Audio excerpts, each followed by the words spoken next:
નર્મદા જિલ્લાના રાજપીપળા ખાતે આવેલી કરજણ સિંચાઈ યોજનાનો રોજમદાર કર્મચારી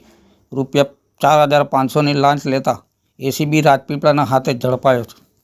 જેમાં મળતી માહિતી મુજબ રાજપીપળા કરજણ સિંચાઈ યોજનામાં કામ કરતા રોજમદાર મહેશભાઈ ખોળાભાઈ વસાવા, રહેવાસી ચિત્રાવાડી ગામ, ઉપલું ફળિયું, તાલુકો નાંદોદ, જિલ્લો નર્મદાએ મુકેશ આર પટેલ, પેન્શન વિભાગ, બ્લોક નંબર 18,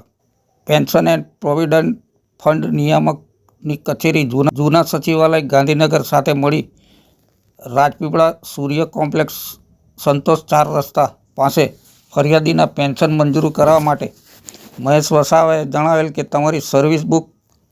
ગાંધીનગર મોકલી આપેલ છે। તે મંજૂર કરવા માટે ₹4500ની લાંચની માંગણી કરેલ, જે લાંચની રકમ ફરિયાદી આપવા માંગતા ન હોય, જેથી ફરિયાદીએ એસીબી રાજપીપળાનો સંપર્ક કરી ફરિયાદ આપતા આજરોજ લાંચનું છટકું ગોઠવાતા લાંચના છટકા દરમિયાન મહેશ વસાવા 45ની લાંચની રકમ સ્વીકારતા તથા લાંચના છટકા દરમિયાન મુકેશ પટેલે